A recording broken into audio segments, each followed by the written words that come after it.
Hello, everyone. The theme here, and I want to talk about the upcoming Summerslam 2015 pay per view. Now, of course, I'm a wrestling fan. Make no mistake about that. Gamer, wrestling fan, that's just the gist of it. But I want to give my opinions.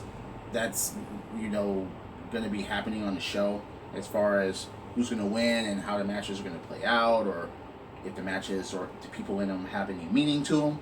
So, without further ado, let's get this started. You have the tag team championship match, the Fatal 4-Way for the tag team titles between the Epico and Primo Matadors, the Lucha Dragons, the Primetime Players. I hate that shit. And the New Day, okay? Now, who actually thinks that Los Matadors has a chance to win these titles? Anyone? Anyone? Didn't think so. Okay? Out. They're done. They're gone. The Lucha Dragons would be a wild card pick, in my opinion, because they actually have a shot and they can actually get the belts and run with them. And the tag team division really needs that type of hype right now as far as the tag team championships. Now, my pick is that the Primetime Players are probably going to retain. The New Day has a chance. I like the New Day. I just don't like Xavier Woods, but I do like the New Day. Big E and Kofi, they actually work together as a team. And Xavier Woods is just, for the most part, a mouthpiece. He rarely gets in the ring. He's not untalented, but at the same time, he doesn't add anything for me as far as the team. So, my pick, as much as I don't like it, are the Primetime Players to retain. They've only had the titles for 2 months. I don't think they'll cough them up that quick. Now, I don't know the order of the matches, but I'm just going to go about the matches as they go along. You have Sheamus versus Randy Orton. Sheamus is Mr. Money in the Bank. Let's keep that in mind. Mr. Money in the Banks don't have a good tracking record for winning matches up to their cashing in. They just don't. They're just filler until they cash in, and then they go up to the main storyline, with the exception of a couple of people. Damian Sandow didn't win it, not because of John Cena, but it was because they were merging these two belts. That was the only reason why he didn't win that. And people asked for so long, they need to merge the two titles, and there should be one championship. And they did that, and now what we have, okay, I digress on all that. I'm ranting on a whole new different subject as far as the championships and the Money in the Bank winner. But, okay, you have Randy Orton against Sheamus. Now, haven't these guys been feuding for the last 3 years or something like that? They don't have bad matches together, but at the same time, it's like, this match is not... Okay, it has a little bit of a meaning.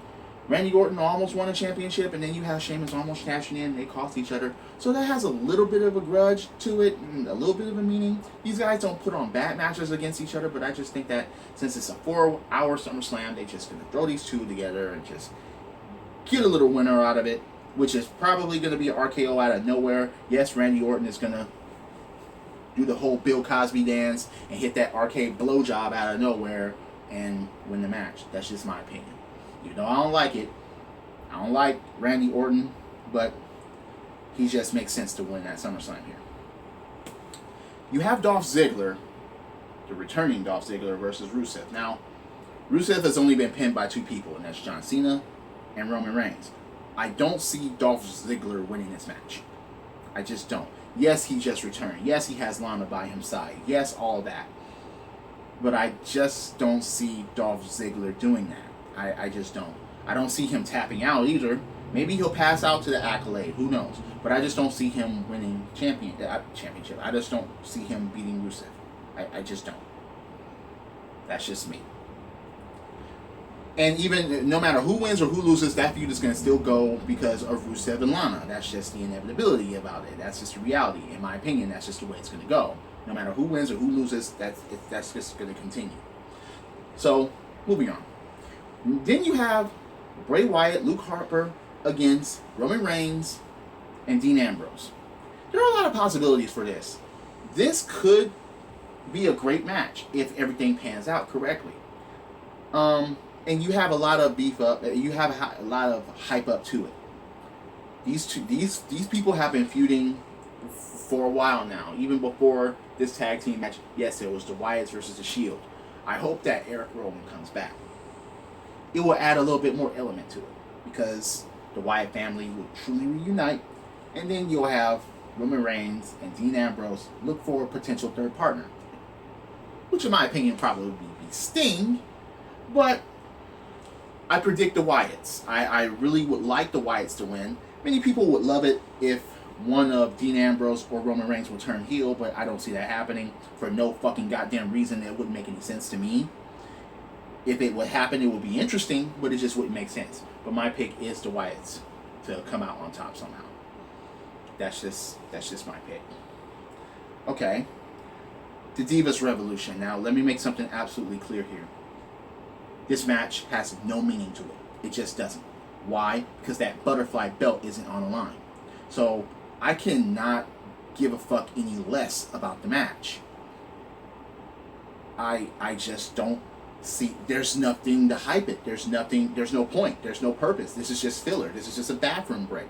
This is just a concession stand break.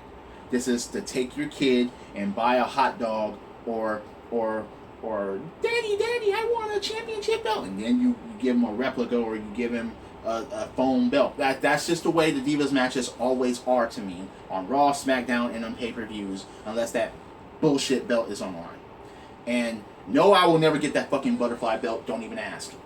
But yeah, that match has little to no purpose. I don't see anything for it because the belt, it's not on the line. It's just some type of bullshit ass girls everywhere match. Might as well have a battle royal. Seriously. So then you get to Cesaro versus Kevin Owens.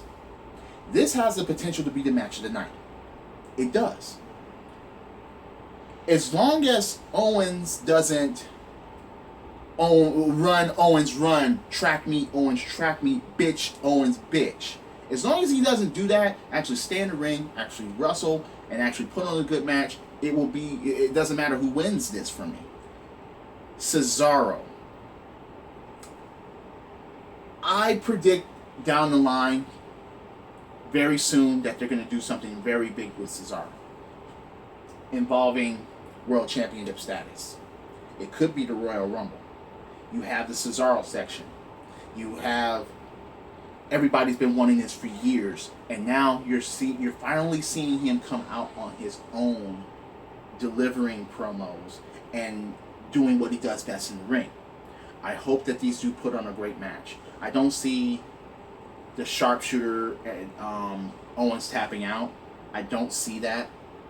I do see, if Owens wins, yes, there'll be maybe the pull of the tights or anything like that, and this feud will continue. But I really hope that Cesaro does win. That's just my pick, Cesaro.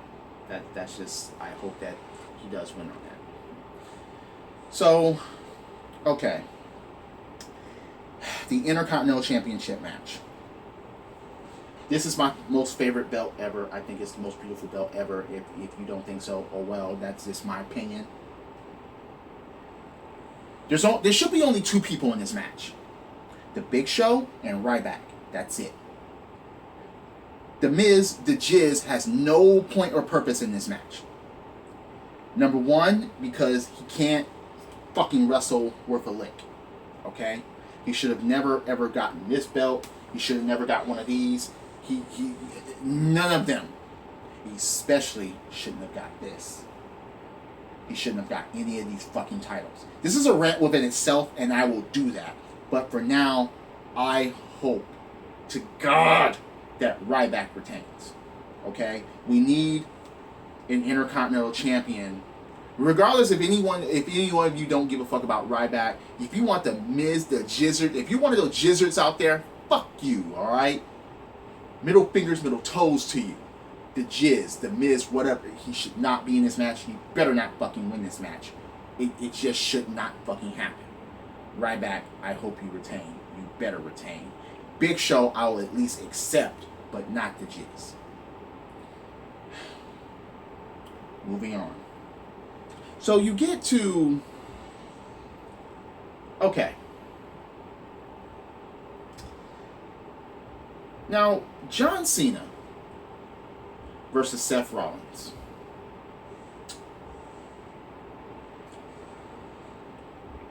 Most grown-ups out there don't want John Cena back in World Championship status, but it was an inevitability when Roman Reigns didn't become champion.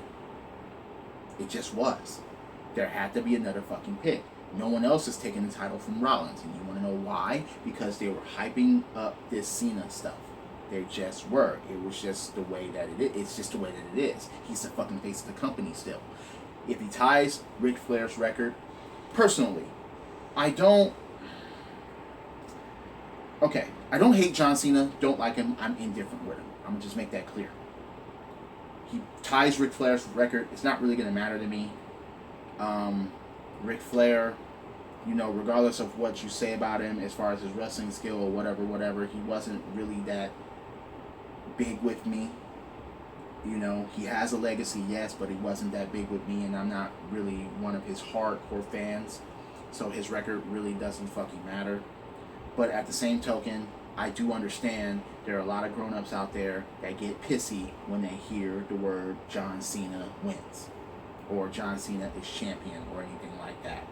For you grown-ups out there, this is going to be another rant within itself down the road, but for John Cena haters, get the fuck over it, okay? Or stop watching the show.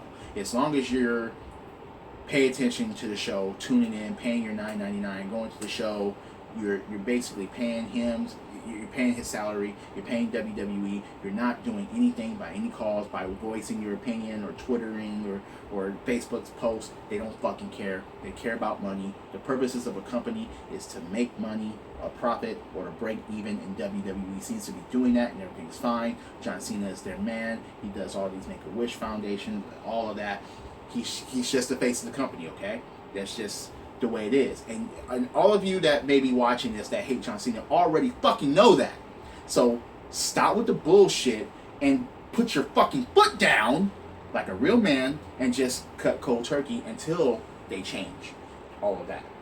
If John Cena wins, maybe that will happen. But then most motherfuckers will get their keyboards, become keyboard warriors as usual. Bitch, complain. We riot, and tune in for the next night on Raw. My prediction: if a screwy finish happens, that's okay. If both men keeps their respective titles, that's okay. What if Sheamus cashes in and makes it a triple threat? Just a thought. What if he cashes in and pins John Cena? Does he get both belts, or does he just get the US belt? Or what if he cashes in and Seth Rollins pins Sheamus? Does he get John Cena's US title? It's just a thought. That's something that could very well take place, but I don't think the writers in WWE are that clever. But that's just a thought. It could happen that way, but it remains to be seen. Okay, you have the Red Arrow and the Green Arrow teaming up against Stardust and King Barrett. That's basically a filler match. I don't see the heels winning that. I just don't. Sorry. Red Arrow, Green Arrow, I just don't see the heels winning. There will be no point in purpose for them to do so. They have to just hype up the superstar of that's just the way it is for me. That's just my opinion. So, you get to Brock Lesnar and you get to The Undertaker. This grudge match. That was too big. The rematch too big for WrestleMania. Okay, look. No matter who wins this match, it's not going to mean anything. The reason being is because where do they both go from here? Brock is not going to go back to the world title. He's just not. Unless John Cena has it. Unless Roman Reigns has it. Unless somebody larger than life has it. He's not going to challenge Seth Rollins again one-on-one. It's not going to happen. Let's just push that shit away. The Undertaker, he's going to arrive, he's going to destroy, he's going to leave like the monster that he is. I hope. Now, this is a must. In my opinion, this is a must-win situation for The Undertaker because he's never beaten Brock Lesnar. Even when they were in the Royal Rumble together in 2003, he didn't even eliminate Brock Lesnar. Brock Lesnar has always gotten the best of The Undertaker no matter what. So, you need to have Undertaker win this to close this once and for all. Okay? If there's a screwy finish, if there's an interference, if there's Paul Heyman or anybody, if Paul betrays Brock or any bullshit like that, all of that is just like, people will be confused. But at the end of the day, it's like, all right, I just don't see Undertaker losing this. After all of that, and then Undertaker still loses. He still goes to Suplex City. It could be Tombstone City. It could be Chokeslam City. I want them to have a better match that they had at WrestleMania 30. That's my first and foremost thinking. I want them to have a better match. Because that match at WrestleMania 30, it wasn't really all that great, and they need to redeem themselves. And they could do it. Undertaker is in way better shape than he was a couple of years back. But my opinion, Undertaker, that's just my opinion. That's just my prediction. Now, those are my predictions and thoughts for pretty much the whole event. I'm not sure if I've forgotten any match or not, but if anyone has any comments or opinions, below, or even make a video response, because I would like to hear people's opinions on this. So, I'm a wrestling fan. I've been a wrestling fan ever since I was 2 years old. I know it's entertainment. I know it's not real or whatever, so don't come up with me with all that bullshit. Don't need any of that bullshit here. Don't need any, hey, you're going to judge me. Hey, I won't care anyway. And if you don't like wrestling, why the fuck did you click on this video? There's a big X up there. There's an arrow to go back. I don't care. But those are my predictions. And like I say, I would like to read people's thoughts on this, or even, get video responses, as I said before. So, yeah, SummerSlam 2015 coming up very soon. So, this is the Enchanted Champion, the theme. 3 counts, submissions, and bullshit wrestling situations. I'll see you next time. Credits.